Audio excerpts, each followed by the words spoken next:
welcome back to Stranded Survivors. My name is Matt, and I'm one of your co-hosts. And I'm Steven, and I'm subbing in for Jericho for now, I guess.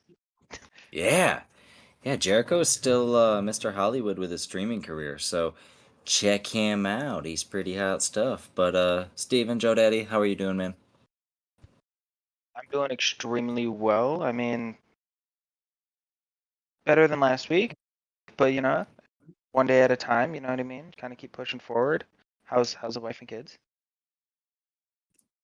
Yeah, no, everyone's good, man. Everyone's healthy, chilling, doing their thing. Wife went back to work today. She is a teacher, so went back to get the classroom ready and, get everything situated. She's got like 20 days left until the little rugrats come crawling back in. So shout out to her for all that magnificent stuff that she's doing for the universe. But yeah, you know, things are getting back to the old normal, if that makes sense. How about yours, man?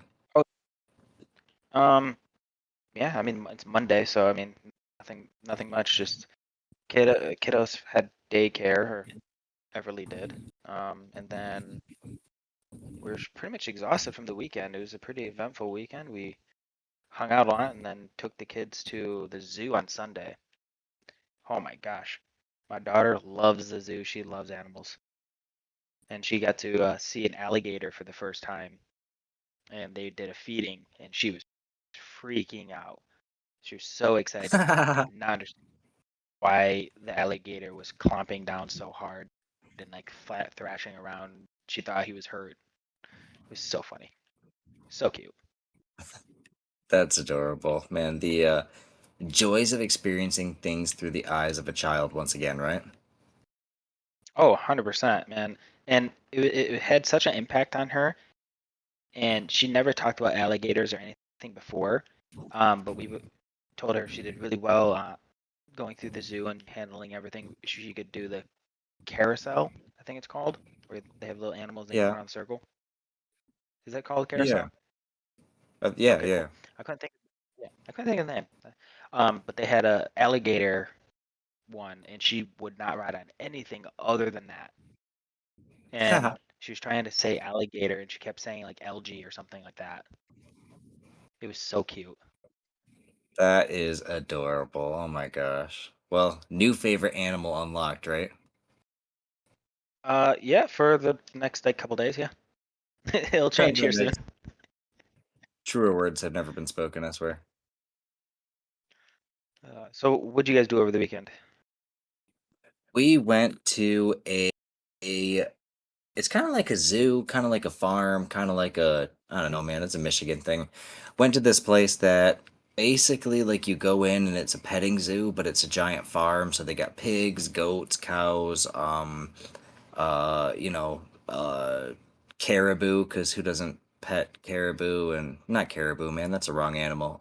Man, I'm drawing a total mind fart right now. What's antelope? Caribou and antelope are not even close to the same creature, so Yeah, forgive me, but that was way off. Big time. you know what? It's got horns. It looks like a deer. Same thing. Wow. Out on the Discovery Channel one time. Anyway, all sorts of cool like petting zoo animals, but then it's got like this 45-foot playground structure for the older kids. It's got like 25, 30-foot structures for the little kids. It's got all sorts of really cool stuff. Um, and then afterwards, you get to drive through on like an actual driving safari portion of it. So we were able to go in, do the petting zoo, and then drive through. And my kid almost got headbutted by a buffalo. Not funny, but kind of funny at the same time. It's a long story, but No, that's yeah, just it fun. was a good time. That's funny because he didn't get headbutted, but it really thought about it. Um, and it was hilarious because there's like this little portion you have to go through. You know, in the car wash where they have like the weird little tassel things that hang down from the ceiling that clean the roof of your car. Yes. Yeah, they had like those things hanging down, and apparently the cows are too stupid to just walk through them, so they had those set up with like these weird bar things on the ground that apparently it's like an anti-cattle barrier thing that cows are too scared to like walk across it, I guess, or can't figure it out or something like that. I don't know, but we're like driving through this little portion here, and these little scraper things are like on top of my windshield. I can't see jack diddly as I'm trying to go through this opening, and all of a sudden this cow walks right in front of me, and I can see just enough through this crack that the cow is just standing in the middle of the road. So I slam on my brakes. I'm only going like 5 miles an hour, but still slam on my brakes. We avoid hitting this ginormous cow by like a foot and a half, maybe. And then the thing proceeds to just stand there for the next like 10 minutes straight. And they told us at the beginning, if the cows or anything else stands in front of you, just inch forward and eventually it will get out of your way. And when I tell you, the more we inched forward, this thing looked me in the face and gave me a do it, I hate my job look. And it did not move. Our car gets up and like is pressed up against this cow, and I'm sitting there like it's not. I have my foot off the brake and it's not moving, so the cow's sitting here like resisting me. I'm like, what do I do, man? This thing's bigger than my Jeep at this point. It's like, what do I do? And we ended up just waiting it out, and somebody in the car next to us ended up making a bunch of noise and scaring it away for us. But it was a tense 10 minutes. I was like, man, what do I do? I can't go backwards. There's someone That behind is me. amazing. It was funny. Oh man, But that like is hilarious. in the most Michigan fashion ever, this place they have a like 4 foot deep pool pretty much. It's like a ginormous metal pool, completely filled with kernels of corn. And they have like beach toys in there. They've got like sensory toys in there. When I tell you it is a freaking sensory experience to be thigh deep in corn, it is a sensory experience. All of my neurons were firing. I was not sure how to handle it, but my brain liked it. That's that. Yeah, I've never experienced anything like that. That's cool. Yeah, yeah, it's a really interesting place. Highly recommended. If you're in Michigan, go look at Deer Tracks Junction. Really cool. How did your kids handle all of that excitement? They did fantastic. They really enjoyed it. Beckett sometimes is a little goofy with the sensory experiences, but he is coming out of his shell, doing really, really good with all that stuff. So it's been a pretty cool experience. The kids really enjoyed it. Had a blast. They really want to go back again. They claim that it is significantly better than the other zoos that we've been to in Michigan. So I'd say it was a win. Nice. They're gonna be wanting to work at the zoo here soon. You guys go all the time. Some sort of zoo, don't you? That's like you guys' number one thing you guys do. Yeah, zoos and water parks are like the two things that we like to do. The kids are obsessed with both of them. You can't go wrong, I feel like.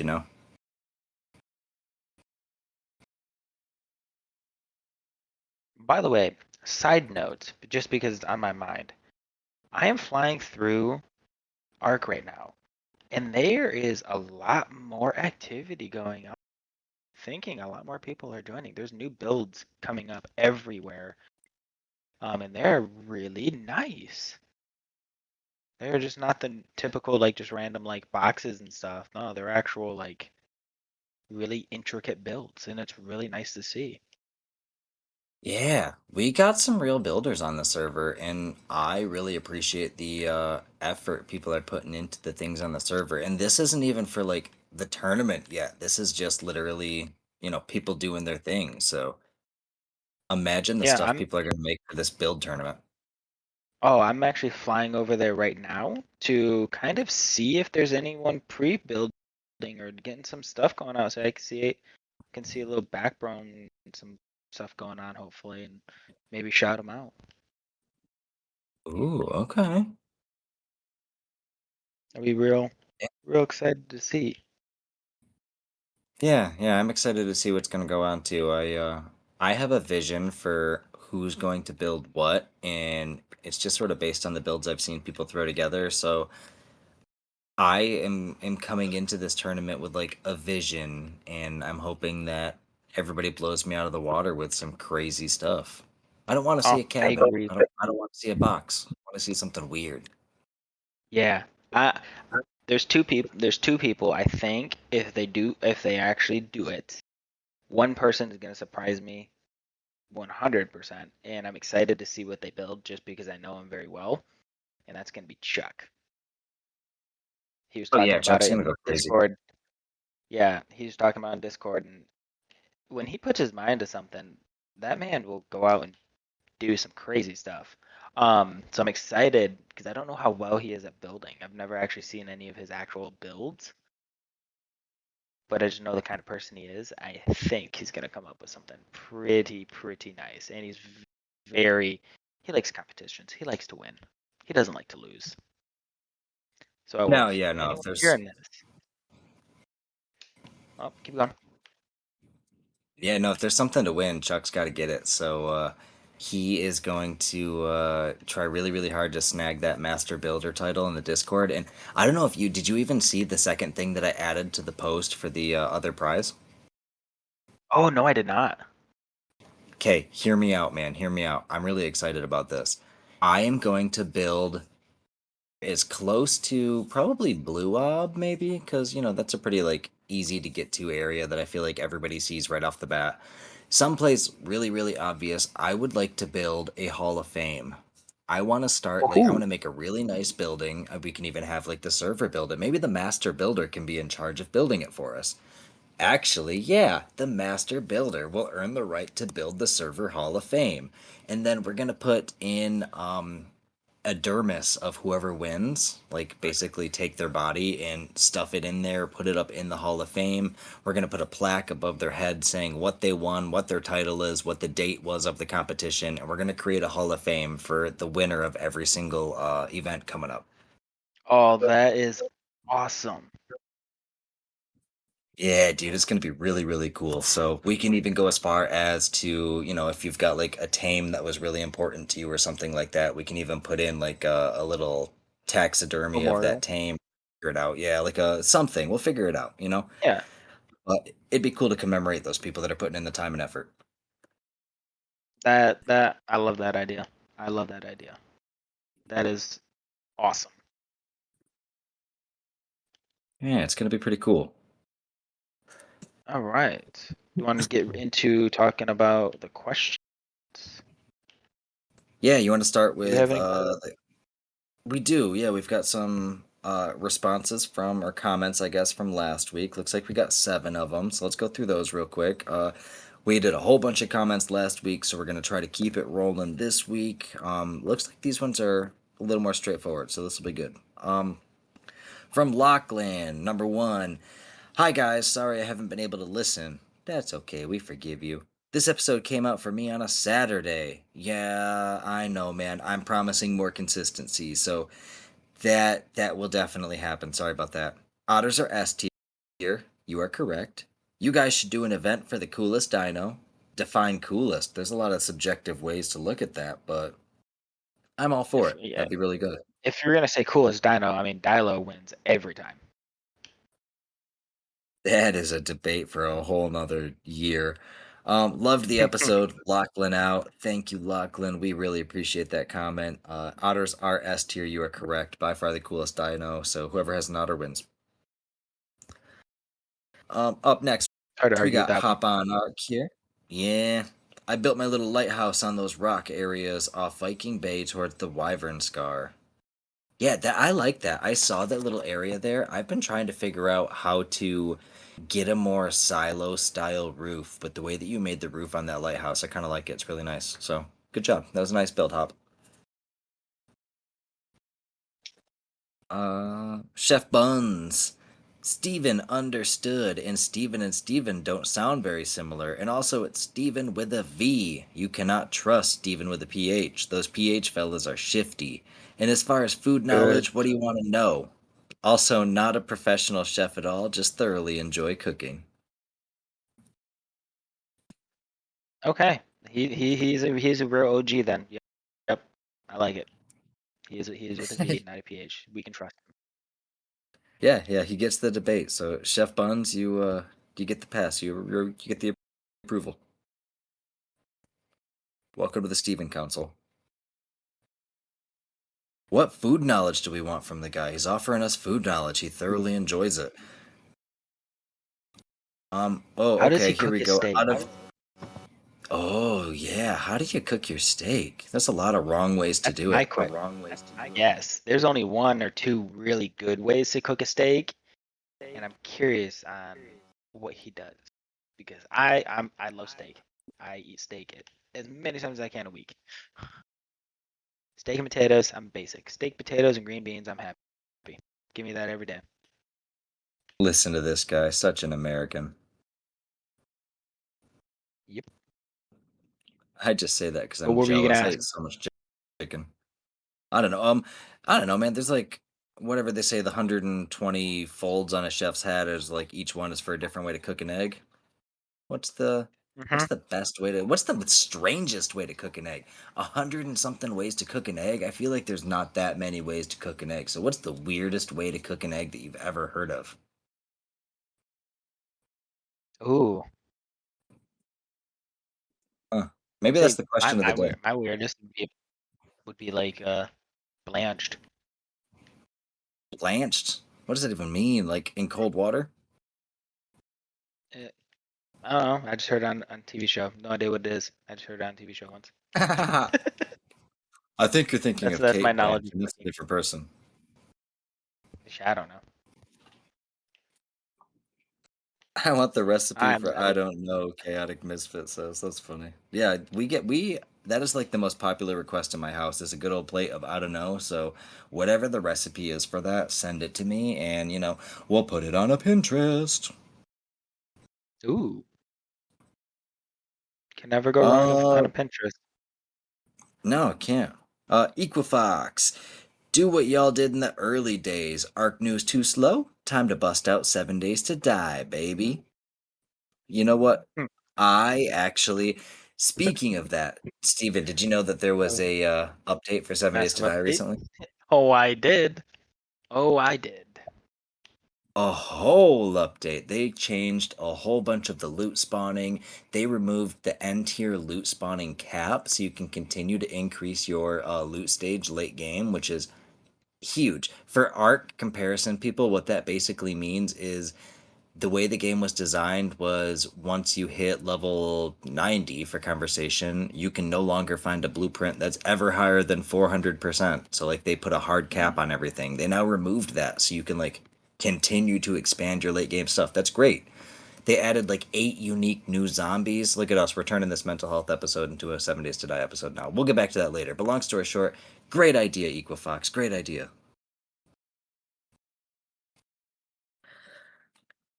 Um, all right, we got two left. Next, we had West the Wolf, also known as Hail Hydra. Enjoyed the episode. The end of season 4. That's crazy. Y'all have gotten 4 seasons on this podcast. I'm happy to be a part of it from the start. Win Joe Daddy again, and I'll see you next season, guys. Well, hey, we are here in Hail Hydra. I gotta say, you are one of our faithful commenters and have been for all, what, after you comment on this one, it'll be 81 episodes now. So shout out to you, Hail Hydra. You are the OGest of OGs. Wait, there's 81 episodes? Yeah, did you know that, man? Looking at No. our most recent episodes, I'm pretty sure we just posted either 80 or no, the one with Ninja was 80, so we're at like 82 now, I think. Wow, that's impressive. So if Jericho doesn't come back by episode 100, then you're gonna get to have the big celebration. I vote that when Jericho comes Woohoo. back anyway, we just turn it into a 3-man podcast at this point. Yeah, Jericho comes back and Steven's like, "All right, when we recording, guys, we're here." I'm here Season 4, whenever. 3 hosts. Let's go. Woohoo! Last comment we got. Sorry to hear about your esports colleague, man. On a more happy note, thanks for shouting out the Rhino as the GOAT. Hey, I appreciate it. Shout out to Mike. RIP to him. Best wishes to him and his family. But on that happy note, yeah, the Rhino, you really can't go wrong there. I feel like the Rhino is the unsung hero of the game. I have underappreciated that thing until Dad of Twins just dropped one off randomly at my base one day, and ever since then, I've messed around with it a little bit. Have you used the one that we have? Have you taken it out for a spin? I've I've never been on one. I've never used one. I've never tamed one, or can't really tame it, but I've never bred one. I don't even know how Bruh. to. Yeah. Okay, so first off, I don't know how to either. I just know that they're awful because I see people all the time posting. I left one for Joe Daddy. It's in a hut by the base. Hey, look at that. Hey, thank you. Yeah, you got to jump on it, man. We've got one in our, let's see, I think it's in the special stuff cryo fridge or whatever the heck it's called. We got one around here somewhere. But he's got one for you in a Yeah. hut by the base. So go check that out. Go get it. Go play with Sweet. it. It's fun. I will. But yeah, I will. unsung hero of the When it, game.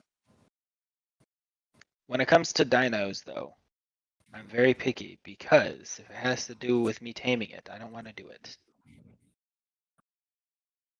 Yeah, and you don't want to tame this one either, because my understanding is that they basically you like bring a dino to them to sacrifice it, and then they, I don't know, get a bunch of cravings. Like my wife when she was pregnant. I don't Like know, a man. pregnant woman. Yeah, yeah. Yeah, I was like, Oh man. I was on the fence of like, do I say it? Do I say that? But no, it's Yeah. true, I man. mean, She was, dude. What was the weirdest dude, craving my wife Brittany has had when she was great. pregnant? Oh my god. She had it all the time, but it was surprisingly, it's this is not a weird craving, but I was really happy about this craving. Is she craved Taco Bell all the time, which was freaking great because It I is love great. Taco Bell. I'll eat it all day, every day. Um, but like her weirdest one was she did like pickles, tuna, and like peanut butter and something else together. It was weird. That actually She kind of sounds like it might work. no, that's gross as heck. Yeah, that's fair. I'm with you. I'll give you Oh my that. god. Kelsey's What what, was what about Kelsey? it was chili dogs, like literal chili dogs with Ooh, beans on top of a hot dog with blueberry muffin on top. that is very interesting, but that sounds amazing. Yeah, I would it's eat it she in like a heartbeat. forced me to try it, and it was one of those things that you try it and you're like, why is my hot dog sweet right now? It's not supposed to be, but I'm not mad about it at the same time.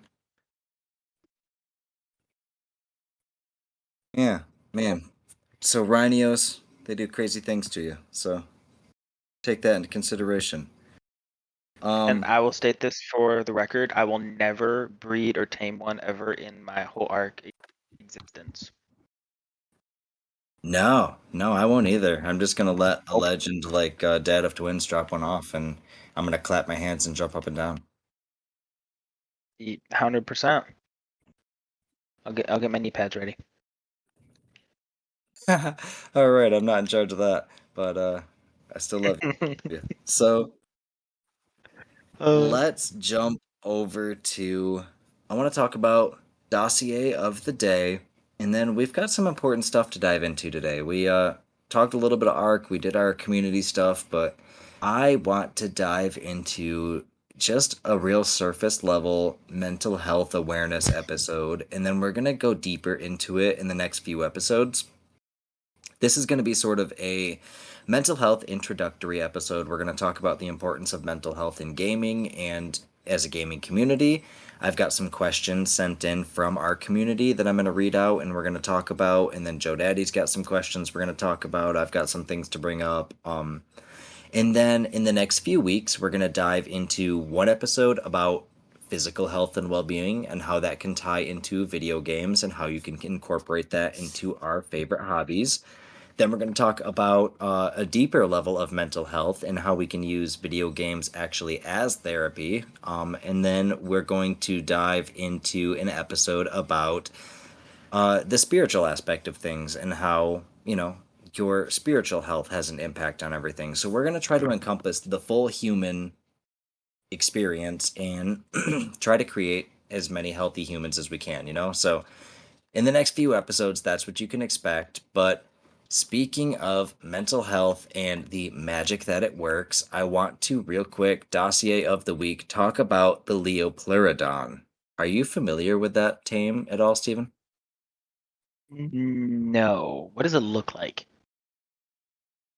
Um, it looks like kind of like a Mosa had a baby with a plesiosaur, Oh, it's a but water tame?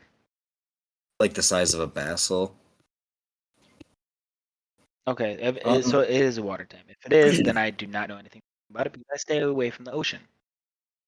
yeah, I don't blame you one bit, but this bad boy got released in patch 257 right alongside the giant bee and the Daeodon, the healing pig. So, this bad boy, it can only be passive tamed, all right? It does not fight. If you try to fight it, if you attack it at all, it's going to spin in a big old circle and then disappear on you. So, you have to passive tame it using giant bee honey. So, strange off as it is, right? What kind of ocean tame eats honey?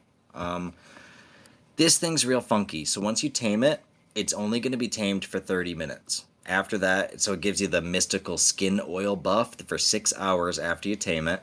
But it's only tamed for 30 minutes. And then after that, it's going to increase, like, I think it increases the loot that you get from deep sea crates. It'll make the deep sea crates sparkle a little bit so you can see them better. It basically gives you gifts and is like a little magical Santa sack for you. But going into the dossier part of it, it is Leopleurodon magicus. Magicus meaning that, probably not real. Mid to late Jurassic period with a sweet tooth diet. What? It has an Hmm. elusive temperament. The Leopleurodon magicus is a mid-sized ocean creature, typically between 20 and 25 feet long. I've yet to directly encounter one myself, but from the tales other tribes have shared, it compares to none other on the island. The rumors indicate that this beautiful creature has magical properties. However, the sightings are so rare that it's hard to decipher old tribes' tales from the underlying truth. They say that Leopleurodon is an elusive creature that can harness magical powers to retreat from predators or aggressors of any kind, but the beekeeping tribes claim that their honey is so sweet not even the Leopleurodon can resist. Domesticated, Leopleurodon is rumored to bring good fortune to those adventurous enough to tame it. With the Leopleurodon by their side, tribes have apparently managed to obtain treasure beyond their wildest dreams. Supposedly, even after you've gained its favor, it remains incredibly aloof and will eventually use its abilities to escape even the strictest captivity. Love, Helena. So, a little magic gift giver, right? It's gonna boost your Yeah. loot that you get. It's pretty cool, pretty nifty, but it's only a temporary tame, kind of like the Titan. So take all that into consideration, right? But if you're about to do some cool stuff, go loot crating or caving or something like that in the next 6 hours. It wouldn't hurt to try to find one and tame one. But to my understanding, if I remember correctly, I think question mark that there is only one on a server at a time, like the unicorn, and once that one is gone, a new one will respawn. So they're not going to be easy to find if I'm imagining it correctly, but I could be full of crap. Who knows? Does the level matter with how strong like loot you find? The buff it gives you? I I don't honestly know that, but I don't believe so. It it sort of like locks in when I'm looking at the wiki here. It sort of locks it in on level 5. So whether or not they're all level 5 or if that's just the example it's giving, who knows? But as far as I know, no, the level does not matter. So it says Interesting. it Yeah, it I don't says think I've ever here. seen one. Really? Yeah, you definitely. If you see one, you gotta pay attention and at least try your best if you happen to have honey on you. But who carries honey in the ocean? Um, it shows that the items will still come from the crate's usual chart. So if you tame this creature and you get the loot boost, it's not going to make you get tech tier crap out of a blue drop. So you're still gonna get the usual stuff. It's just gonna be at a higher level. Um, it applies to presents from the Winter Wonderland if you have that mod active on your private servers. and it also gives you a decreased oxygen consumption of about 75%, which is the same as the Lazarus chowder, and it does that for 6 straight hours. Okay, that's broken. Yeah, so That's take definitely worth all it. of that If you're into gonna go, consideration. yeah, if you're gonna go anywhere in the ocean, definitely want that bad boy to get that effect.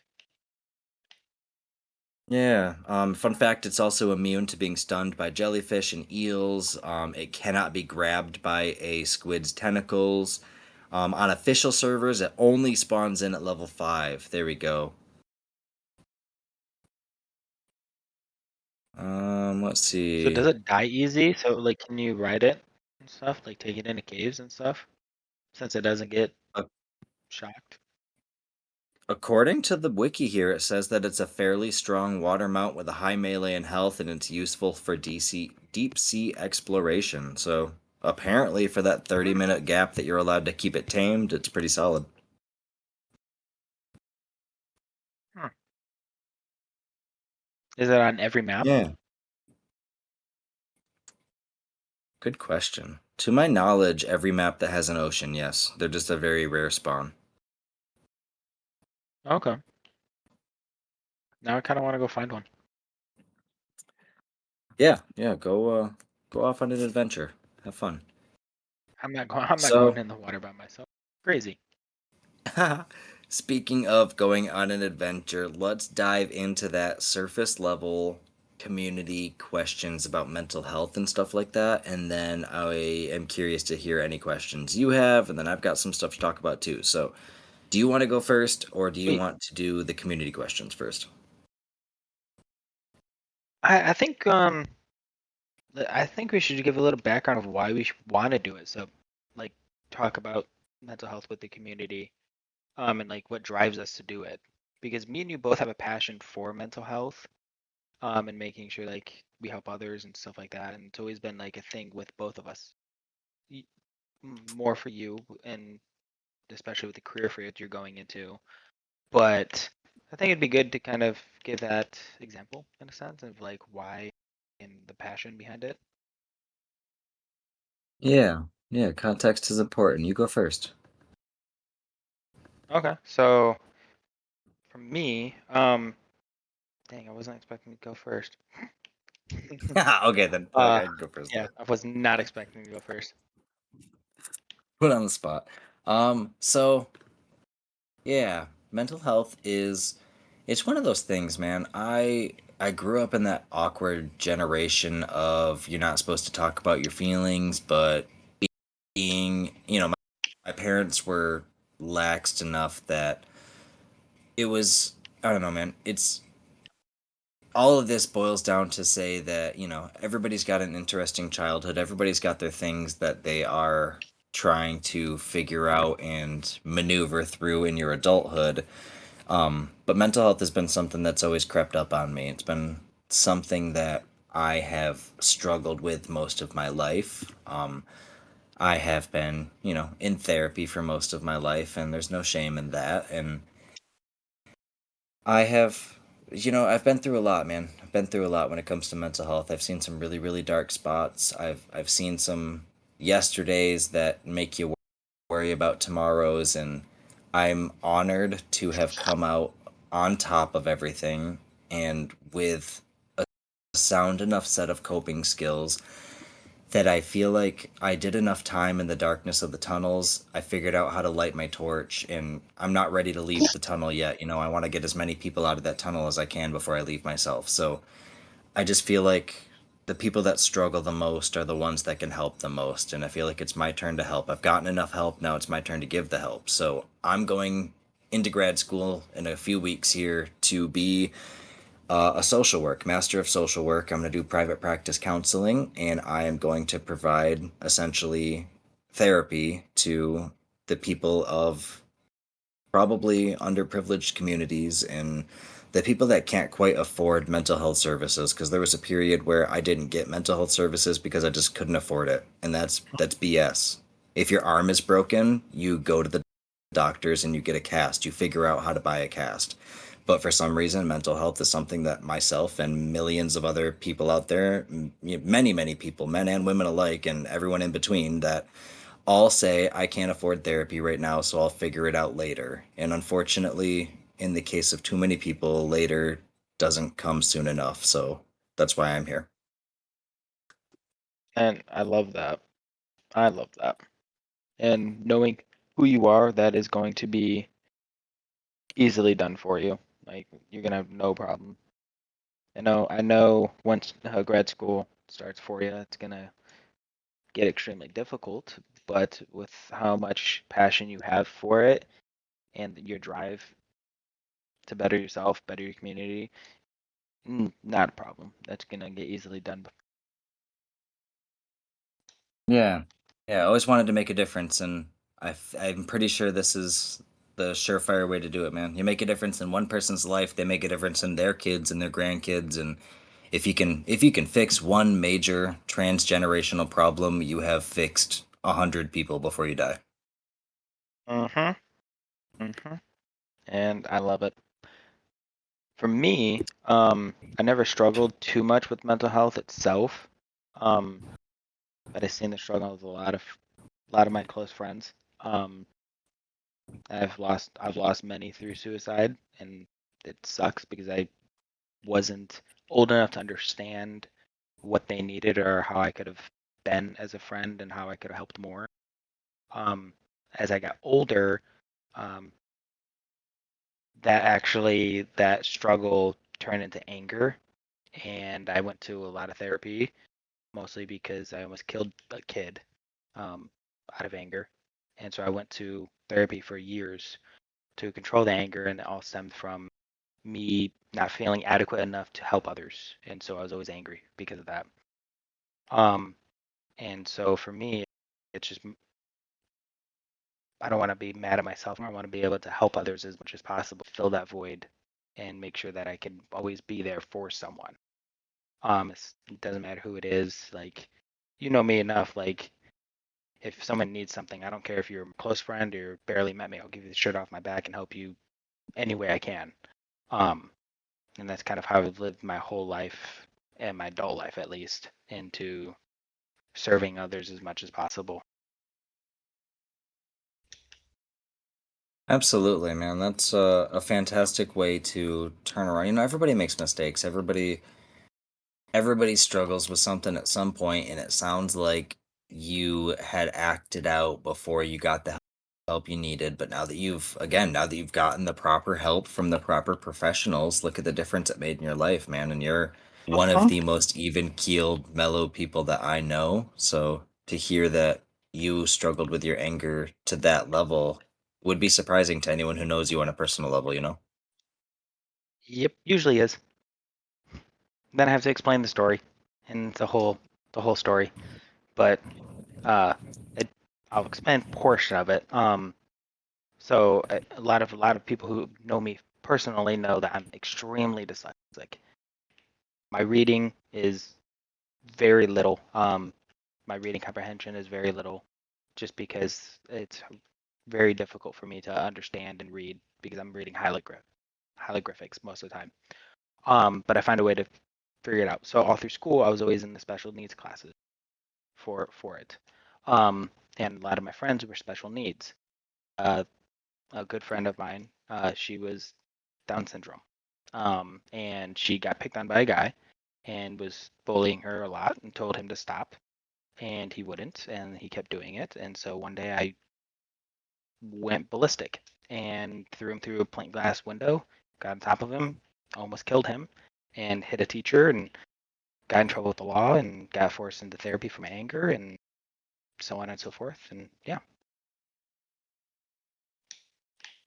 It's, you know, that is never, I'm sure, what anybody wants to go through. So I'm sorry that you had to No. experience that level of anger brought on by somebody else's mistreatment of you. I mean, that sense of injustice runs deep, and unfortunately, not enough people in the world have that intolerance for injustice that leads them to stand up for people to that level. Yep. But that just led me on. I'm glad it did happen. Wouldn't change it for a world. I accept it, and now I'm able to help others as much as I can. That's one reason why I started working at Eagle Village. Yeah, and I feel like that, I feel like that's everybody that's worked there is, looking for a way to make amends, pay back society, or some other way to just flat out give back. And that is what this episode needs to be about, is how to give back to the community, how to fix things for the people that haven't ever had anyone stand up for them in the past. And that's why you're the perfect guy to be here. I thank you. So that kind of leads me into a couple questions for you, Matt. So Okay. with what you are studying and what you're planning on doing, what is your goal? What is your end goal? How are you want to? Because your love of gaming is probably greater than most people's. And then your passion for mental health is also greater than most people. How are you gonna combine those two?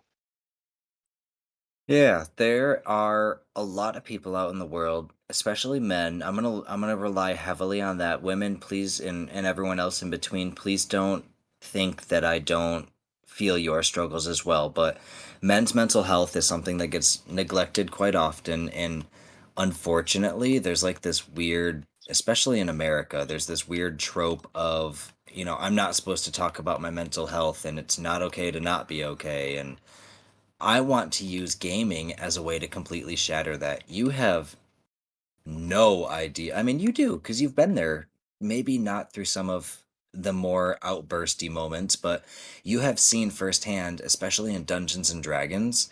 You have no idea, those of you that have never played, how much trauma comes out accidentally, both for me as a dungeon master and for my players, just through the way the game progresses. There's a lot of things I can tell you, and I have told Steven before, I can tell you about this person's mental health based on all of the characters that they always play. There's like a little trope of each character that people are consistently playing that you can say, ah, yes, I've noticed this trait about your mental health because of how you act in games before. So you can see it through Dungeons and Dragons. You can see it through the way they interact with teams in games like Rocket League, or the way they build things and use their imagination in Minecraft, even. So, like, veterans are a big one. Veterans don't want to talk about their feelings. It's not okay to cry for a lot of veterans. It's not okay to, to do this, do that, do the other thing. So if you can get them to feel their feelings through a safe space, such as a video game or a tabletop role playing game, then absolutely, man, you just broke the first wall. I love that. Now, I'm curious, and I don't know if anyone else is curious. Can you elaborate more on like the trades and or someone's mental health? Honestly, you can use me as an example because we've played Dungeons and Dragons for years and played video games for years. Use me as an example.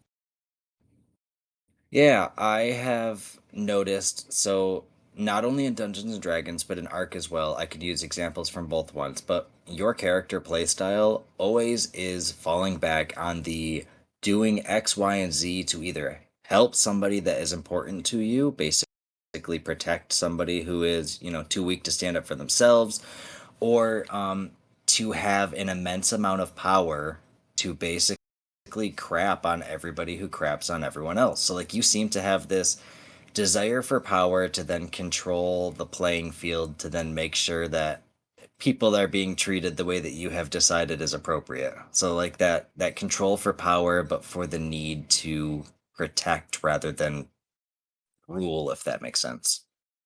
Oh, it makes total sense. I wish I could do the same thing for you, but I can't. I cannot break you down. Oh goodness, I Uh, could break myself down. If you pay attention to a lot of my NPCs and a lot of the characters that I come up with, most of them are desperate to be useful. So that's a trope that I yeah. accidentally fall into, is either feeling victimized or needing to be useful are like the two tropes that my characters fall into. Okay. Yeah. I definitely see that now. Definitely see that. Okay. So Yeah. now I have an idea of what you're talking about when you want to bring video games and like you can read people and them get their mental status just from video games. That's interesting. Yeah, yeah, it's really interesting to be able to pick that sort of apart on a grand scale. There is King Dodo. I want to talk to him more about that, so we'll dive more into that on a deeper level with him because he actually, utilizes that on a professional level. So I aspire to be like King Dodo one day professionally, essentially. I like it. Yeah, that'll definitely have to be for another episode because can't give too much away. No, no, but that's going to be, long story short, that's going to be the focus of my master's paper, is utilizing tabletop role-playing games for therapeutic purposes. Perfect. That's gonna be really cool. I will not Yeah, read fun it, stuff. but you can tell me about I'll just it. do a filibuster one day and give you no choice.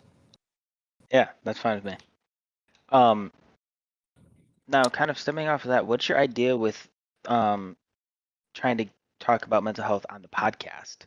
What's your end goal? What's your idea? Because I have an idea, and I know you have an idea.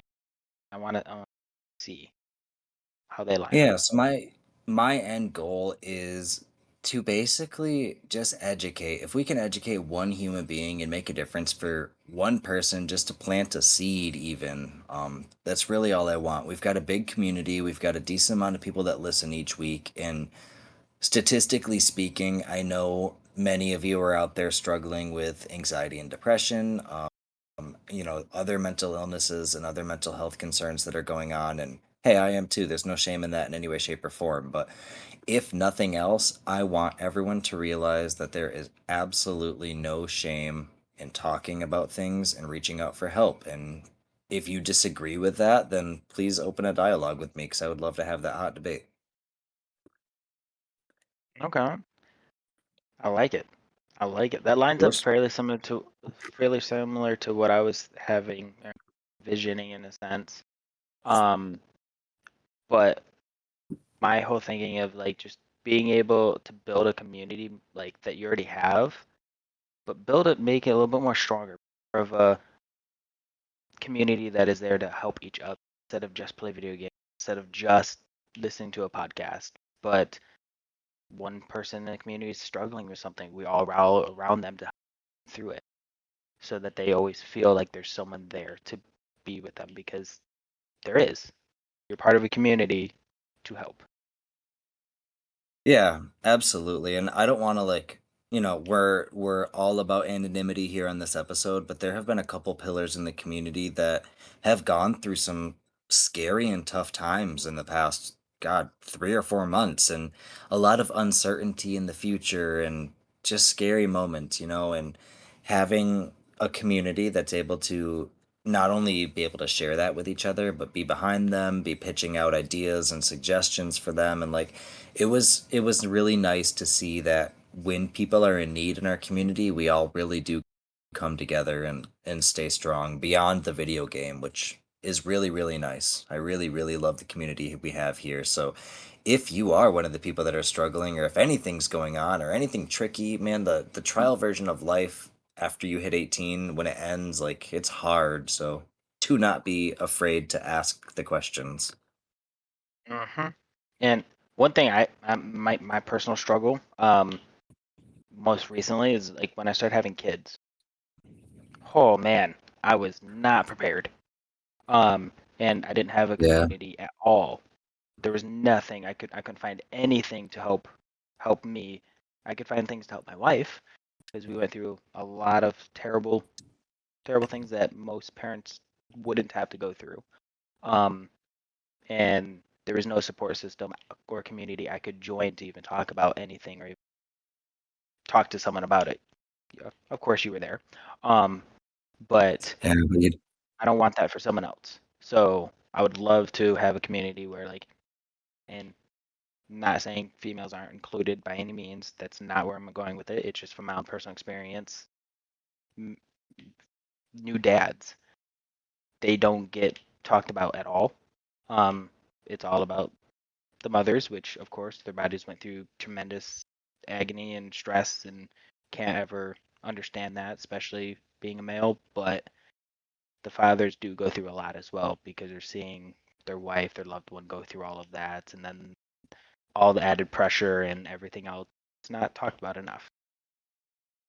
They don't have anywhere to Yeah, go a lot of the time. So, no, and unfortunately, a lot of people don't realize this and, slap me on the wrist and call me what you will, but when we had, our first kid, like, my wife had really bad postpartum depression, and, I did too. Postpartum depression is a real thing for men too.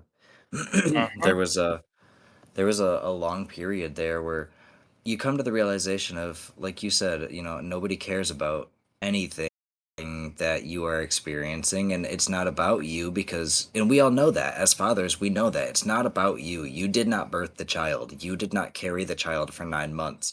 You did not go through this near death traumatic experience. You are not the baby. You're not the brand new addition to the family. Like, you're not the thing anymore. But selfishly speaking, it was hard for me to have to grapple mentally with, I was no longer my wife's number one, I'm now number two, and rightfully so, and the kids are my number one as well. But it's a restructuring of the hierarchy, it's a restructuring of your life, it's a restructuring of all of your priorities, and in your own mind as well as many others, unfortunately, you just don't matter anymore. It's just the outlook. And that's what sucks. And but hopefully we can change that because we've lived through those experiences. Like not a lot of people know, but like I've lost a child, and that was traumatic as heck. And I didn't get any. There Absolutely. wasn't for me. It was mostly all hope for my wife because she went through the traumatic experience. Um, but it was me having to just honestly be the rock. I couldn't show the emotions. I couldn't break down. I couldn't cry. I couldn't do any of that. I had to be there and make sure my wife was okay. And that was my role. And that's all I could focus on. And I couldn't really grieve. I didn't get to really grieve until about 2 years after. And then shortly after, we had my other child.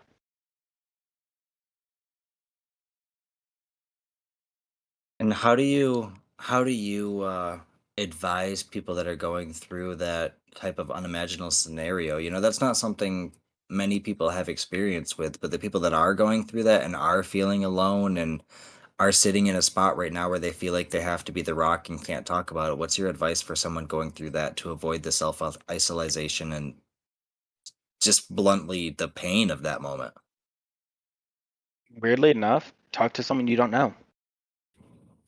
that you don't know? Yeah, that's what helped me. Talk to someone you don't know because it's easier for you to talk to someone you don't know because if they judge you, cool, you don't ever have to see them again. Most of the time, they're not going to judge you. They're going to listen to you and be there for you in a sense, in a way that they're still far enough away from you, but you're still able to let down your guard, but still show face in a sense with your wife and family of like you're still there, but you're still able to get the help you need. Does that make sense? It does, yeah. That's exactly what I did. Exactly what I did. That is it is one strategy for sure. It's also sometimes a dangerous game though, man, because I tried that exact same thing and it you know, not to spread my business out there, but it created a little bit of animosity because my wife felt like I was shutting her out and not communicating with her. And it seemed like I was more Mhm. open to communicate with other people, and that rightfully so hurt her feelings, man. Understandable. But on that point of view, your wife and my wife, completely different. Oh my goodness, they're night and day. My wife is I love her to death, and I'm only can say this because I love my wife. She scares the Oh living boy. shit out of me. Oh, okay. She scares the living shit out of me, but I love her to death.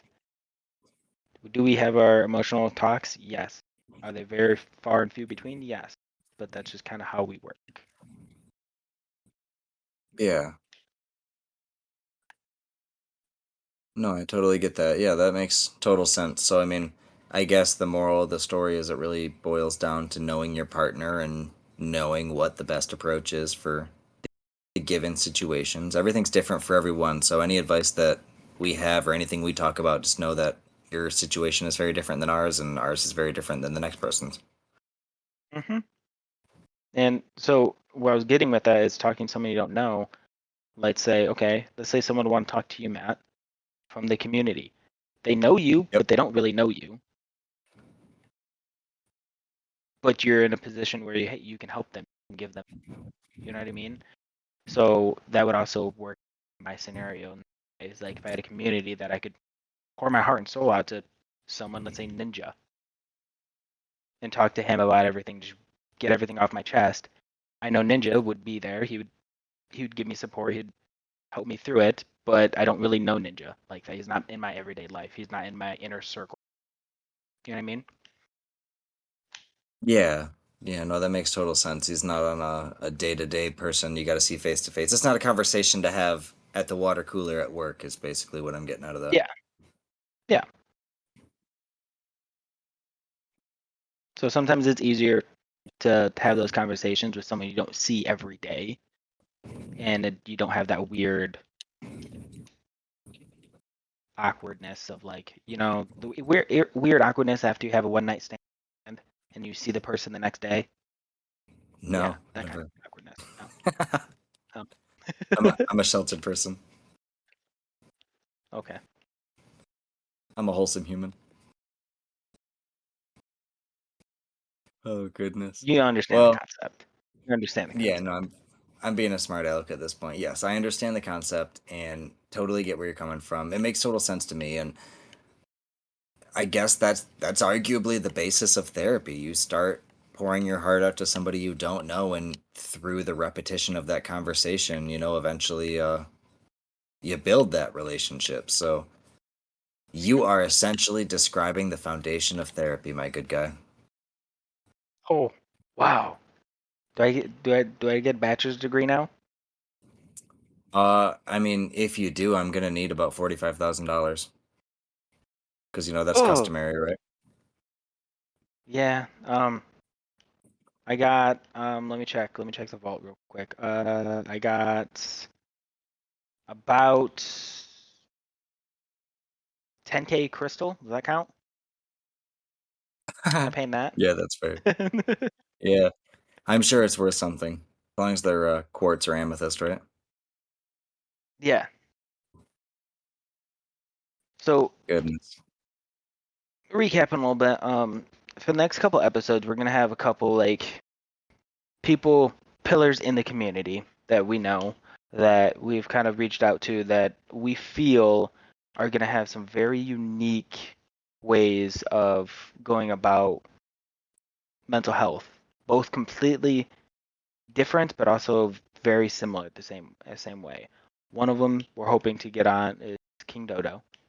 He has I can't remember. Does he have a degree in psychology? He has a bachelor or a master's in psychology, yeah. Yeah.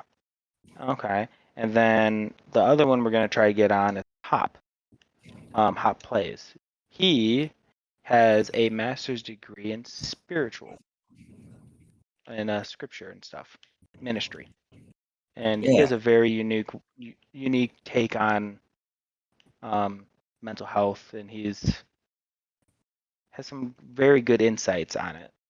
So I think having him on as well will give a good rounded out aspect of mental health that we were trying to get across and let everyone know that hey, if there's a certain thing you want to do, if maybe you want to get more spiritual and stuff like that, go talk to Hop. If you want to know more about just regular just mental health in general, talk to anyone else or King Dodo and kind of get some more basis stuff like that. We're just trying to give everyone as many tools that we can to help the community. absolutely, yeah. It's all about providing tools and providing knowledge for people. So I feel like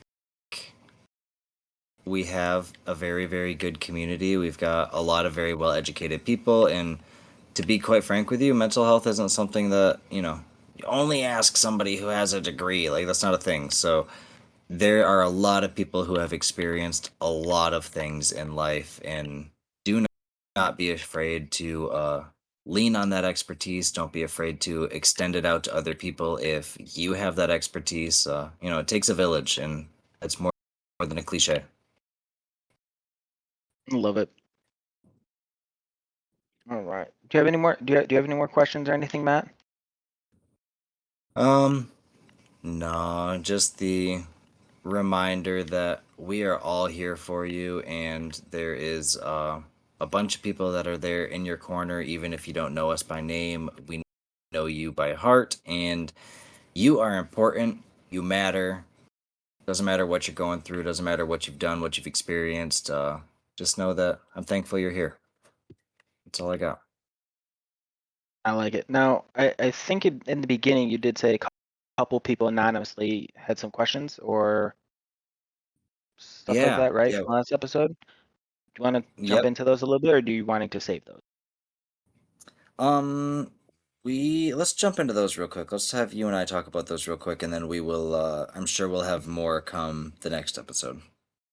Okay. So, first one says, for some context, I deal with a lot of traumatic experiences as part of my job, not to mention a lot of professional, personal, and moral pressure in my role. So, let's see, that combined with the family roles of, kids growing up, being human, things like that. People getting older, sometimes getting sick, dying, etc. So, let's see, this person has used gaming as a way to disconnect with the world and sometimes reality, but they're afraid that it might not always have been in the best mental state. Let's see, hold on, let me rephrase this. I feel that without this, I may not have been in the best mental state I am currently in, which is surviving at best, not great. But I feel it may have been worse without video games, that is. So, my question is this at all healthy? Is it sustainable? Or am I putting a bandage on an arterial bleed to give me more time, but the outcome is inevitable? Sorry, a bit of a ramble, but, yeah, no, that's okay. So I guess the edited version is gaming healthy as a form of escapism, or is it just not confronting your issues and hiding behind the screen? Oh, I Pretty think me and you are powerful gonna have question. two different points on that, I think. Yeah, I think I don't know. Um, to be totally honest with you, I feel like in he's they say right after the fact. Unfortunately, I think I already answered my old question with it's all in moderation, and that really comes down to it is having that self-awareness to realize, is this pulling you away from the rest of your life? Is this negatively impacting you on a day-to-day basis? Are you calling off of work and canceling dinner dates and forgetting anniversaries and avoiding your kids' baseball games because of this? Because if that's the case, then yes, that's unhealthy and it's creating a problem for you, and becoming more of, you're replacing the addiction of anxiety with the addiction of gaming at that point. But as long as it's all Mhm. in moderation, and you're doing what you're supposed to and living your best life, then absolutely, man. I do not think I would be here today if it had not been for games such as RuneScape got me through my middle school years and my teenage years, and there was a period in my high school career where, my high school career, I say as if it was a job. Long story short, video games saved my life at one point. So if you are still doing your thing, then absolutely go for it. Yeah, I that's exactly what I was gonna say, because having a coping mechanism doesn't matter what it is as long as it's healthy and comes in moderation. For me, because I like to use examples of myself because that's kind of the background I have in it as much as possible. I use video games as a coping mechanism. I do it every day. This is how I de-stress, I de-wind, and get over a very hard, difficult day dealing with wife, dealing with kids, dealing with school, not school, but work, like all the above. This is how I know how I can de-stress at the end of the day. Now, I need had to tell myself that I can't play my video games at all during the day while my kids are awake at all.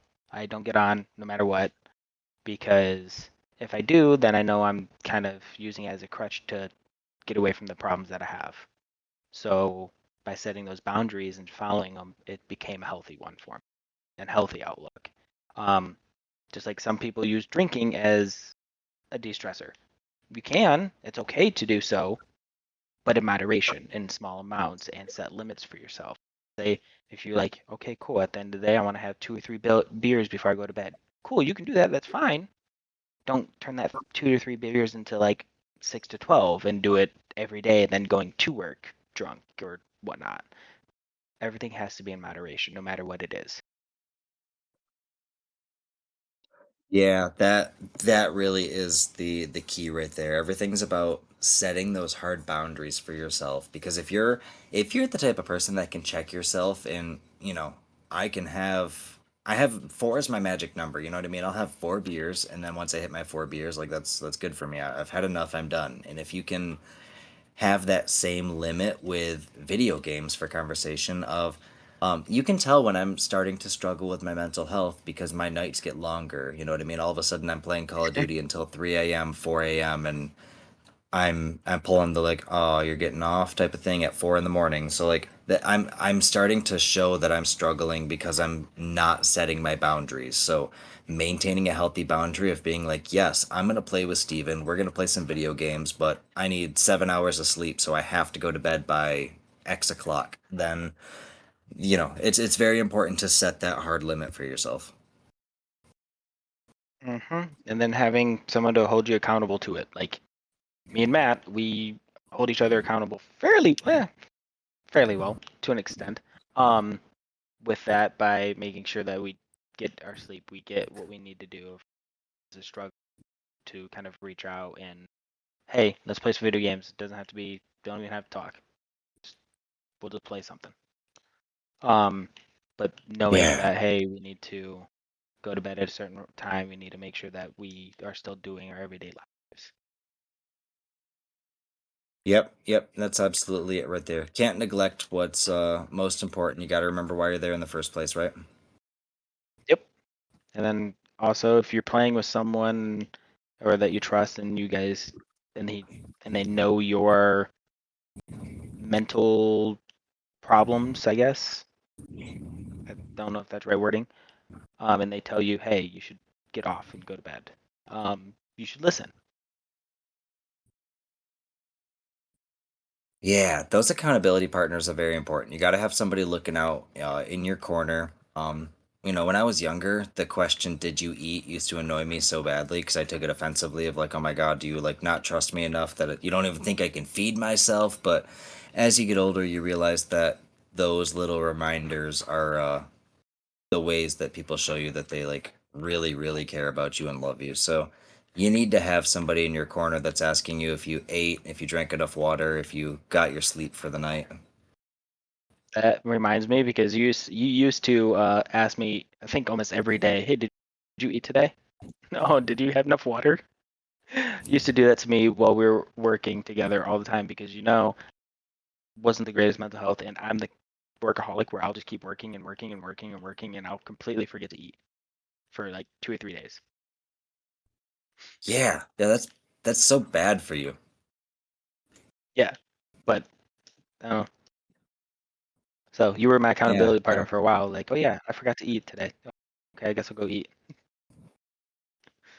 yeah, and vice versa. You were my accountability partner last year when I tried to quit the podcast. I tried to do all the things, man. I tried to just give up, period. And Joe Daddy's in the corner over there, like, hey, like he said before, we're gonna jump on Xbox. Keep your headset off, and neither of us have to talk. We're just going to stand in the same room of the base together in 7 Days to Die, or be on the same team. He even offered to play Madden with me a couple times, and I know how much you hate sports games, so gotta Oh, I have fucking yourself hate a them. really good friend. Oh, then we tried to play cricket too. Oh, Oh my god, yeah, we tried to play cricket for a while when oh, we were experimenting. Can you, oh. British people? What the hell is wrong with you? Can you explain that to me? Are British people, are you the ones that play cricket? Like, rest of the No, world, I thought it was explain Indians. cricket to me. I thought it was I know Indians who India, played cricket. India and Pakistan plays cricket, but I'm pretty sure, like, doesn't New Zealand have like a really good cricket team? Like, how do you even play cricket? I don't understand it. South Asia, Australia, New Zealand, United Kingdom, Southern Africa, and the West Indies. So like my understanding, and this is going to be I don't know how to play cricket, so this is me totally pulling it out of thin air and making it up based on what I think I was trying to do in the game.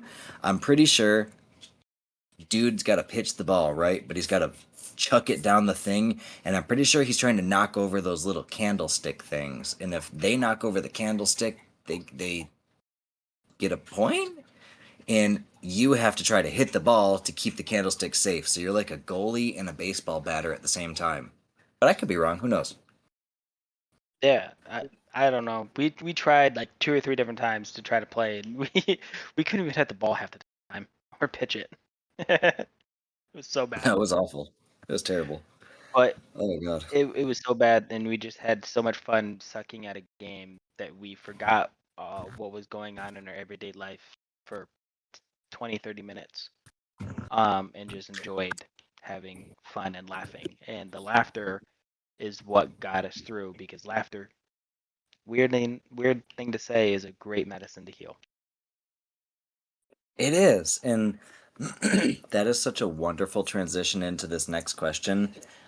Asking about the euphoria of doing something well in a video game or a gaming space. So sometimes in life, you just need a win. It doesn't matter what that win looks like, it doesn't matter what it's in the shape or form of, but being able to like do the thing is fantastic. Every now and then, you Uh-huh. need to play a mindless video game where you can just say, I have accomplished X, Y, and Z. Look at A, B, and C. Like, look at all this stuff I did. Okay, now I can go to bed. Like, that's a little dopamine rush right there. RuneScape, that's about all it's good for is, yay, I saw the numbers go up. That's it. Yeah, no, you're right. And I like that question because it got me thinking of my job. Um, Oh? I'm in sales. Oh yeah, I'm in sales. So high pressure. I'm 100% commission. So if I don't sell, I don't make money. My family doesn't eat. Very high pressured. So that saying you just did was a win is a win is very, very big because it's all a mental game. So with us, yes, you want to have a big sale so that way you make a lot of commission, you make a lot of money, and you're really good. Um, because you can make like $3,000, $4,000 in a day, easy. Um, but if you're in a dry spell and you're not doing good, at the end of the day, getting a very, very small sale is a win. And then you can capitalize on that and take that momentum to the next one, to the next one. Then next thing you know, you're closing three, four, five, six deals back to back to back to back just because you got that one singular win and it got your dopamine rush going, got your mind thinking of like, yep, I'm the best person in the world, person I can do this, and you just kept going with it. And you just had that mindset of like, yep, I'm the best person. No one's gonna ever outdo me. I'm the greatest of the great right now. Like I'm top of the world. You just keep running that into the next sale, so on and so forth. So a win is a win is a win. So whenever someone comes into the industry, if I have a new trainee, I try to get them a win really fast and early, and we capitalize on it so that they take that win and they go into the next one and get a win. And then they go into the next one and get a win. And then they go into the next one and get a win. And they just keep going with it, chasing the dopamine.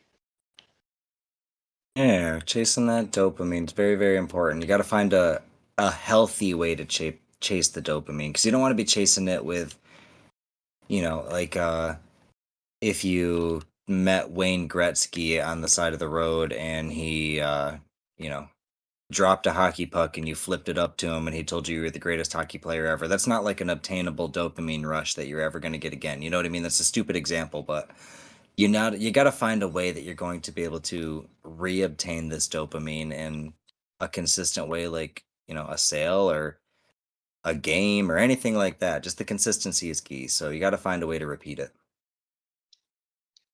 Another way of I like to repeat it, and it's so much fun, is hearing people laugh. And my way of making people laugh is dark humor. I'm not going to go into dark humor right now because it's pretty dark, but it's so funny because it catches a lot of people off guard, and everyone just because of how off the wall. Yeah, yeah, those of you that were in the recording booth before we started here may or may not have caught a little bit of that. So, Yeah, it was great. It made me start the podcast with a smile on my face and laughing. It was so much fun. yeah, long story short, I think Joe Daddy and Ninja are chaotic God, help me out here. Was it Chaotic Misfit? Yeah, Yeah, Chaotic chaotic Misfit, misfit. and I think you guys became best friends, huh? Oh, 100%. 100%.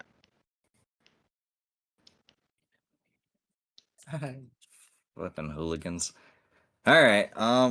Hey, transitions us into the next one. Speaking of chasing that dragon, trying to get a small win.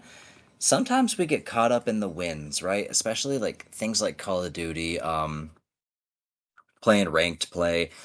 Uh geez, Rocket League ranked play, any ranked play period. I'm so much harder on myself than I am when we're playing Ark or 7 Days to Die or anything like that.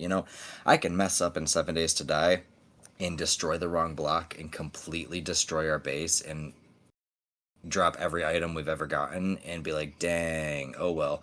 But then, in Rocket League, you make one simple mistake, or I make one simple mistake, and I take it so personally and hard on myself. So this next question of where does the worry of how to play a game, like fun, easy levels, to feeling like you have to play the hardest level to be considered legit? So at what point does gaming become less of a relaxation? Because to some people it's not relaxing to play ranked mode Call of Duty because you got to do good, otherwise what the heck, man. And I think it comes back to just knowing yourself and knowing what you're wanting to do. Because there's some days that me and you will get on and we're like, nope, we don't want to do ranked. No, that's not what I need right now. We'll just get on and play some Arc where it doesn't matter if you die. It doesn't matter if you do something. Like it comes back to knowing yourself at that point in time and knowing how you can handle it.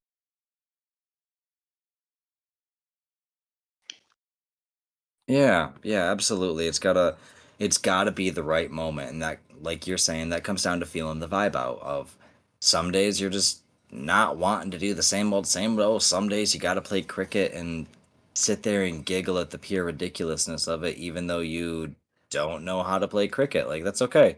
That's a thing, and there's nothing wrong with that. Hmm.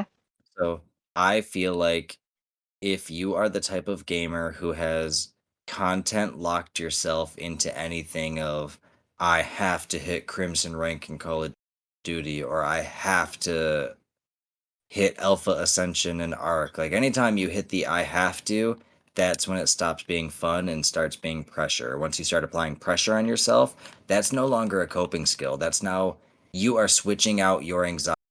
You're trading one anxiety for another, and that's not healthy at that point. So it's a slippery slope. I agree. Trading one anxiety for another is not thing to do. You want to make sure that you are controlling. I'm not really. I don't know if controlling is the right word, but um, understanding your anxiety and how it's affecting you, so you can better work at it and overcome it. Yeah, understanding yourself is absolutely key. And if you're not able to get yourself to a point quite yet where you are understanding yourself well enough to, I guess, label and address those feelings, then that's where it's time to start diving deeper in a different note. And that's where the more in-depth episode will come in. And also reach out to friends, reach out to communities that you're part of. You know what I mean? And instead of like if you're stuck on like having to, I'm gonna use Call of Duty as an example, trying to get to Crimson and you're just struggling and you're getting so pissed off playing, but you gaming used to be a thing where you enjoyed. Um, take a step back, try playing a different game. Look up a random game on X. There's a bunch. Me and Matt will randomly be like, okay, hey, want to try this random game? And it's just basic graphics, but we'll go and play it for a day. Just to get out of the monotonous of playing ranked and get back into, okay, we play video games, have fun, and communicate, great time. Not for, oh, I need to get this, oh, I need to get this, oh, I need to do this. Yeah, again, that's where you turn it into a job. That's where you start to apply the unnecessary and unwanted pressure, and it's no longer fun at that point. So, Yep. Look at a lot of the streamers. Um, they started off having fun, and Tim the Tatman has stated this multiple times. He doesn't really have fun playing most video games because when he plays, he has to be the best of the best, even though he's not, but he has to still be like a top level player constantly. He doesn't just get to have fun anymore. Um, and he's stated that many times. that would that would make me feel sad, man. That's not pleasant. I would not enjoy that in any way, shape, or form. And honestly, that's one of the things that, shout out to the people that do enjoy streaming, but that's one of the reasons I would not necessarily want to stream, just simply because that's an unnecessary pressure. You don't need people sitting over your shoulder telling you that you're not good at something you're enjoying. You know what I mean? That's just not pleasant for me. And I don't get why people care so much, per se, if people are good or not when they're watching a stream. If you don't like it, just move on. I agree. All right, what's the next question? Um, let's see. Discussion on the mental anxiety. Man, these transitions. Discussion on the mental anxiety of content creators, the time frame, the skill level requirements, the comparison, the feelings of failure and rejection. Oh my gosh, could not have planned that better, right? Yeah, wait, say that one more time. Discussion about the mental anxiety of content creators, the time frames that they're constantly put under, the skill levels that they have to match, the being compared to other players and other streamers, the feelings of failure and rejection that they have. Hmm. That's I a very hard question. it is, and I'm not a streamer or a quote unquote content creator in that regard. So maybe my opinion doesn't really count for anything. But in terms of like being a podcast content creator, it's hard, man. It's hard. The mental anxiety of it is very, very much a real thing. To be totally blunt with you, today was one of those days, man, where, your mental health gets the best of you. I had a really long day. It was mentally taxing and exhausting. I did not want to record today in any way, shape, or form, but I had to be held accountable because I, was called out in the last couple weeks about how inconsistent the podcast has been, and I made promises to people that were going to be more consistent. So that accountability made me set the boundary to then make me get on the recording and start tonight. And I'm glad I did, man. I'm having a lot of fun. I'm having a good time now that I'm here. It's not easy to get there some days. And that hurdle of that anxiety, man, it's hard because you sit there and, oh man, why, if I don't want to do it to begin with, you only get X amount of viewers, and if only X amount of people are watching, we don't make enough to get monetized. So like, why do this if you don't want to, and if you're not making money, and if you're not this, that, the other thing? And then you got to remind yourself that it's not about that. It's not about the numbers. It's not about the viewers. It's not about being the best at what you do. It's not about whether people love you or reject you. It's just simply about, this is my passion. This is the community I love, the game I love. I love dinosaurs, period. So the fact that, even one person wants to sit there and listen to me ramble on about a nerdy dinosaur game that's X amount of years old at this point, holy crap, like that's cool. Fair enough.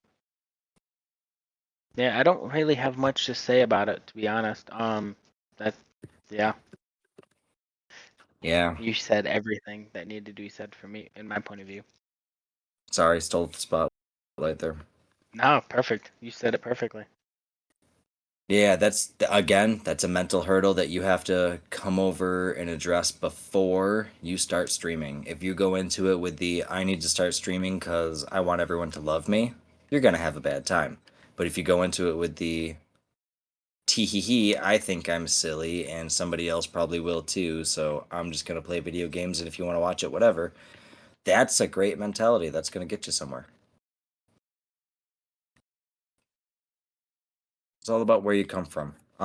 Last question we got here, Steven, and then we're gonna let everybody go because it's really late. Uh-huh. What a gaming community ought to do for its membership to foster best overall health of community and membership. Man, life is hard. How can we make our community as healthy as possible? What should we do? What proactive steps? What we're doing right now, we're bringing Boom. mental health to the masses and making it a known thing and letting everyone thing. Come to us if you want to talk about it. We're here. We have a community here to help you. I'm very positive that if you went to anyone in our community, uh, that they would listen and they would try to support you in the best way they could. They wouldn't judge you and they wouldn't um, put you down. Yeah. Yeah, that's 100% the case. Just the simple fact of knowing that you have a safe space is more important than actually doing things sometimes. So, simply being there, letting people know that you are happy that they exist and you know, you gotta take into consideration, okay? We are all sitting on a floating rock in the death vacuum of space, flying around at 16,000 miles an hour around a giant ball of gas. Like, the fact that we're doing that at the same time in human history together, that's pretty cool to begin with. So, shout out to you, my timeline brothers and sisters. And, we just gotta appreciate the fact that we're here at the same time and just do it. Just be here for each other. Love it. Got anything else to add for the people, or you want to save the rest of it up for when we can get King Dodo and Hop in here? I think we should save it for the King Dodo and Hop. Did a lot of baseline stuff with it. I'm happy with it. I'm really happy, and I hope the community will come up with honestly more really good questions, things. And yes, it can be 100% anonymous. Doesn't won't say names. Um, but bring us some more questions, concerns, ideas, stuff like that. Like if you have a problem that's happening in your life and you just don't know what to do and you want to talk about it, cool. Send it to us. We'll talk about it. We'll try to give you the best advice we can. If you want to have a private conversation, fun happen. Just don't let your feelings fester and just let's talk about them. Are we about to become the Ask Alice of the art community? I don't know what that is, but yes. Oh my God, I'm old. Okay, other old people. Yeah, never mind. All right.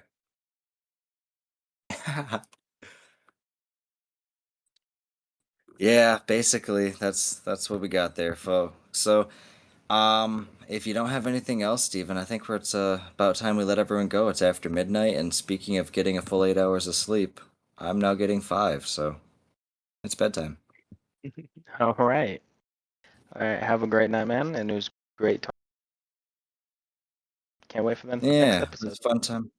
Absolutely. Thank you very much for your time. Thank you very much to those of you that tuned in and made it this far into the episode, and a special shout out to those of you who made it this far into the recording booth. So, that Rhinio guy and Misfit Ninja, thank you very much for sitting through not only the waiting period before the episode began, but also sitting through this entire episode. Even though you have to be up at 5 a.m., also, Rhinio. Oh my good lord. Let's end this episode so this man will go to bed.